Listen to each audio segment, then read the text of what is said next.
Baik, selamat malam Ibu. Perkenalkan nama saya Rizka Anindasari, NIM 240301020621 dari kelas AK 102. Izin Bu untuk mempresentasikan terkait makalah materi dari mata kuliah Matematika Ekonomi dan Bisnis untuk memenuhi penugasan ujian akhir semester, yaitu saya mengambil dua materi, yaitu mengenai diferensial fungsi majemuk dan juga penerapan diferensial fungsi majemuk. Disusun oleh saya eh, tanggal 23 Februari 2025. Baik, untuk pembahasan materinya, jadi untuk diferensial fungsi majemuk itu adalah salah satu dari cabang kalkulus dalam matematika yang mempelajari tentang bagaimana nilai suatu fungsi berubah menurut perubahan input nilainya. Topik utama dalam pembelajaran kalkulus diferensial adalah mengenai turunan, dan diferensial fungsi majemuk merupakan fungsi yang mengandung lebih dari satu macam variabel bebas. Nah, rumus umum untuk diferensial diantaranya ada 6 macam, seperti yang terlihat pada contoh. Kemudian untuk rumusnya ini saya ambil dari PPT pembelajaran sesi ke-9 mata kuliah Matematika Ekonomi dan Bisnis. Kemudian saya lanjutkan untuk diferensial parsial itu merupakan suatu persamaan yang melibatkan fungsi dari dua peubah atau lebih dari dua turunan atau diferensialnya, yang dalam matematika diartikan sebagai suatu hubungan yang mengaitkan dari suatu fungsi yang tidak diketahui, yang merupakan fungsi dari beberapa variabel yang bebas dengan turunan-turunannya melalui variabel-variabel yang dimaksud. Maaf, ya variabel-variabel yang dimaksud. Nah, untuk rumusnya sendiri, jika Z sama dengan fungsi X atau Y, maka turunan parsial terhadap X itu adalah turunan Z sama dengan F aksen X dikali FY. Kemudian untuk turunan parsial terhadap Y, Z, Z parsial, Z aksen sama dengan Fx dikali F aksen Y. Contoh soalnya, misalkan jika Z sama dengan 15 X pangkat 3 Y pangkat 2, maka turunan parsial terhadap X dan turunan parsial terhadap Y adalah yang pertama, untuk turunan parsial terhadap X. F aksen X itu sama dengan 15 X pangkat 3. Jadi, 3 dikalikan dengan 15 X pangkat 3 yang dikurangi 1 menghasilkan angka 45 X kuadrat. Nah, untuk Z aksennya itu tinggal kita kalikan F aksen X-nya, yaitu 45 X kuadrat dikalikan dengan Y kuadrat. Maka hasilnya Z aksen sama dengan 45 X pangkat 2 Y pangkat 2. Nah, untuk yang kedua adalah turunan parsial terhadap Y, yaitu jika F aksen Y sama dengan 2 dikalikan dengan 15 Y pangkat 2 min 1 yang menghasilkan angka sebesar 30Y, maka Z aksen sama dengan 30Y dikalikan dengan X pangkat 3. Maka Z aksennya menghasilkan nilai 30 X pangkat 3 dan Y. Nah, untuk turunan dari masing-masing eh, komponen ini, memang untuk yang seperti contoh saja parsial terhadap X. Nah, untuk Y kuadratnya itu langsung diambil dari soal. Jadi tidak diturunkan. Seperti terlihat pada soal, kalau memang 15X pangkat 3 Y pangkat 2, jika dia parsial terhadap X, maka yang diturunkan adalah atas komponen yang bervariabel X. Sedangkan Y-nya langsung saja nanti pada saat Z aksennya dicantumkan pada jawaban. Begitu pula pada komponen X jika yang diturunkan adalah parsial terhadap Y. Jadi langsung saja X pangkat 3-nya itu diturunkan. Nah, untuk yang kedua adalah kita bahas mengenai derivatif dari derivatif parsial. Seperti halnya dengan fungsi dengan satu variabel bebas, maka fungsi yang memiliki lebih dari satu variabel bebas pun dapat diturunkan lebih dari satu kali. Dengan kata lain, masing-masing parsialnya masih memungkinkan untuk diturunkan kembali. Namun, berapa banyak sih turunan dari turunan parsial yang dapat dibentuk tergantung dari bentuk turunan parsialnya tersebut. Atau lebih mudahnya bisa dipahami sebagai fungsi dengan lebih dari satu variabel yang diturunkan lebih dari satu kali. Rumusnya adalah seperti pada soal, yaitu fx atas x atau y itu sama dengan f fungsi dari x plus delta x atau y dikurangi dengan f dari x dan y kemudian dibagikan dengan delta x. Contoh soalnya, yaitu misalkan fungsi Y sama dengan 2x kuadrat min 4z kuadrat plus 2x kuadrat z min 3x z kuadrat min 8.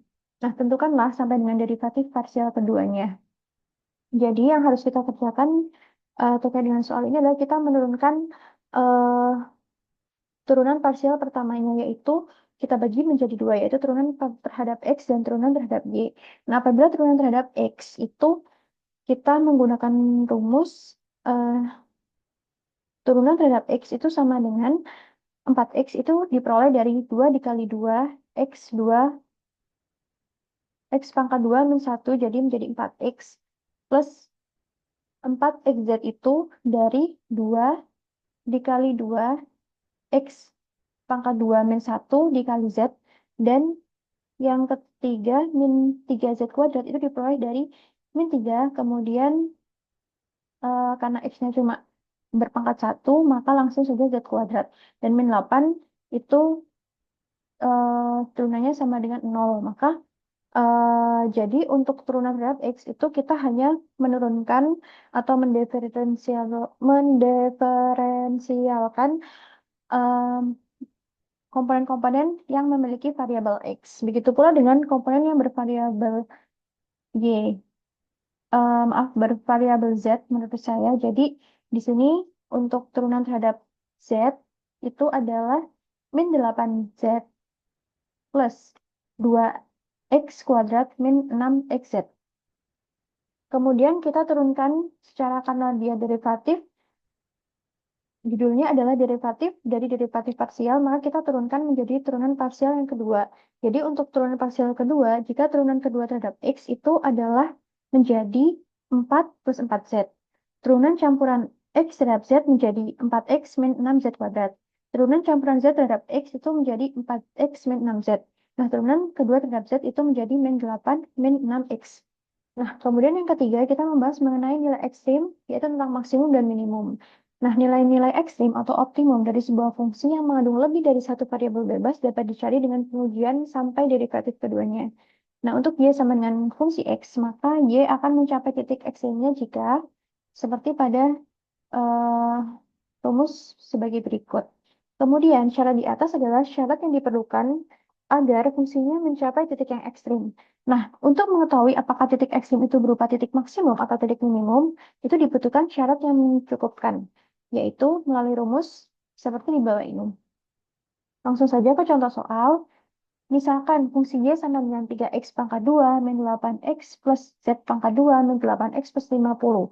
Merupakan titik maksimum atau titik minimumnya. Maka kita turunkan dulu untuk persamaan X-nya itu menjadi 6X min 18.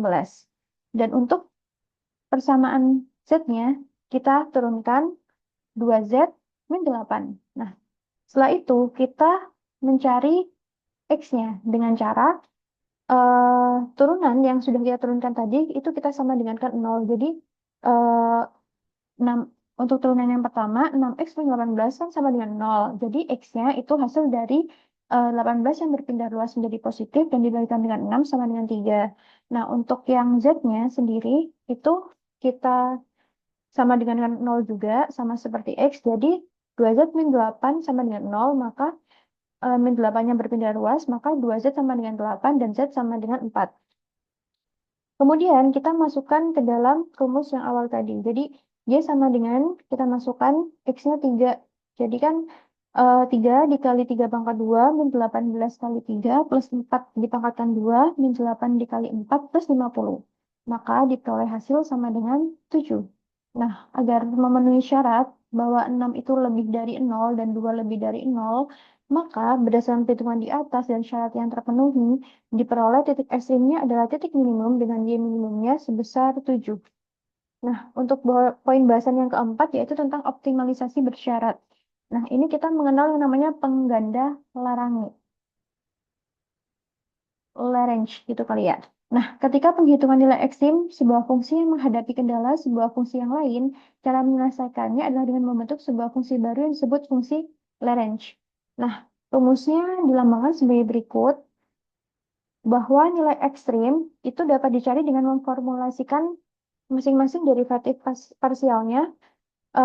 Derivatif dari parsial pertamanya sama dengan 0. Nah, untuk mengetahui jenis nilai ekstrim tersebut, minimum ataupun maksimum, masih harus melalui derivatif parsial yang kedua.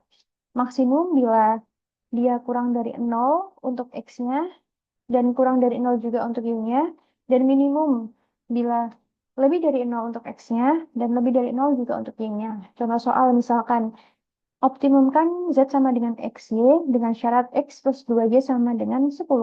Maka kita masukkan ke dalam rumus, dan kita masukkan ke dalam rumus, kemudian kita peroleh eh, angka seperti berikut ini.